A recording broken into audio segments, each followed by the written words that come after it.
The goal of this presentation is to just quickly go through the steps that you can take to create a learner journey map.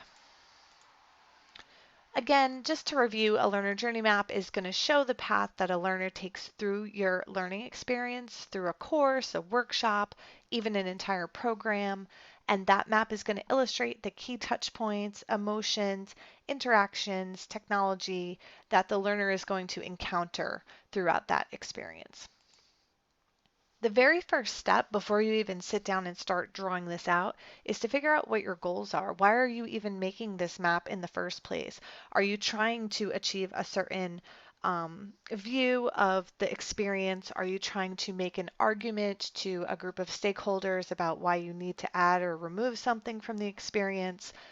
And who is your audience? Who are you going to show this to ultimately when you're finished? Answering all these questions ahead of time is really going to frame how you put this thing together. The next step is to gather data. And obviously, if you gather a lot of data and you use the data to make your learner journey map, it's going to be more accurate. However, we all know the reality of working as an instructional designer, you don't always have the time that you need to do something like that. So if you have data available, you can go through old workshop surveys, course evaluations, think back through emails or phone conversations you might have had with students or with your learners. Um, but that's not always going to be possible, so sometimes you really just have to wing it. Another great way to build a learner journey map is to sit down with your team, with a lot of the people who are involved with whatever kind of training you're developing, and put the map together collaboratively.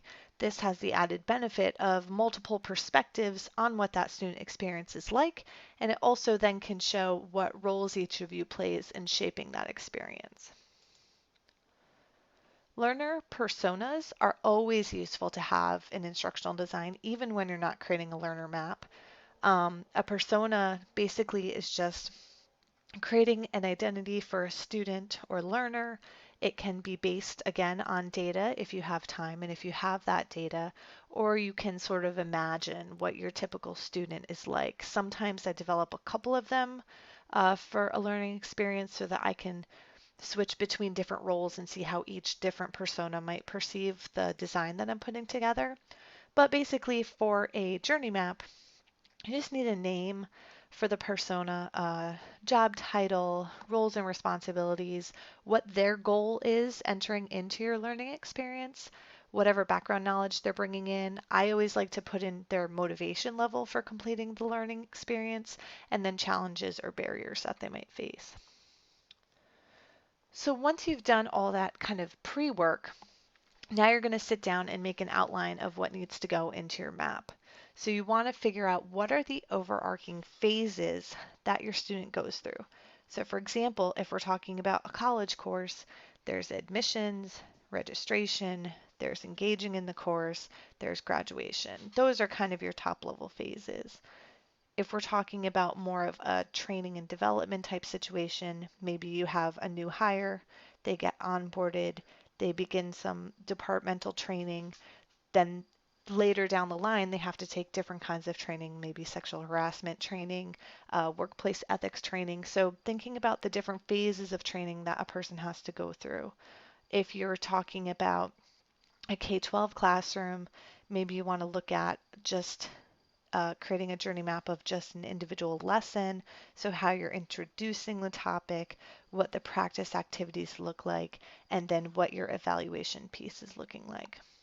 So you want to pick out those big picture buckets, and underneath them list the activities that a student would engage in during each of those phases. And in that piece, you might want to add interactions, who they're talking to or working with, as well as the technology that they're using, if that's a big piece of what you're trying to show in your map. You also want to figure out where are the high points and the low points in the experience. Where do you see a lot of motivation and excitement in those students? And where do you see kind of a lull, a lack of participation, a drop in motivation? And then finally, you want to look for each of the activities in each of those phases. What are the moods like? Where do you see people who are the happiest and where they're most frustrated? I like to work from there, from sort of an outline onto paper and pencil. Some people go straight to the computer, but for me, sketching it out is an important piece. I always like to use a table or a grid structure to start putting these together, list out my phases, again, add in those touch points and emotions. And then once I have a paper drawn sketch, I can look for trends and patterns that I want to be sure to really highlight once I get to the computer. Next is the point where I mock it up. So from there, I move on to the computer, and I have been consistently using PowerPoint. I know it's kind of seen as a bottom level tool, but I find it really easy to quickly mock up things and manipulate my images in PowerPoint. There's lots of shapes, there's little icons and images that you can drop in there, and I find it to be really easy. From there, I've also used Piktochart and Canva. Other people who are more comfortable with design tools, pop into InDesign or Illustrator, and you should be able to put together something really cool and dynamic. You want to first do a rough draft, maybe share it with some other people, get feedback, and then refine it.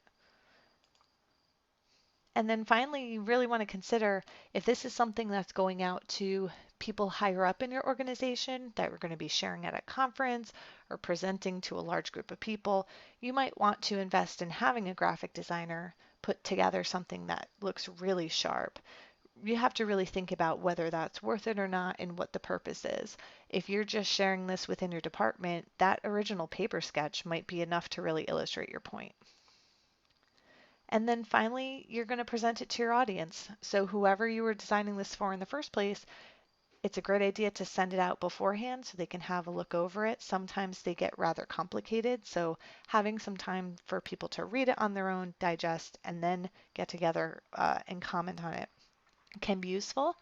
When you present it, I think it's important to talk about the process that you took to get to this point of putting the map together, including any data or where you got those data sources from that drove the creation of the map.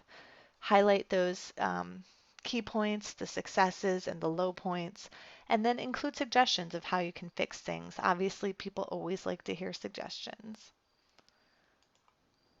That's it. This template was taken from Canva, so I want to make sure to give a nod to them, and thanks for watching.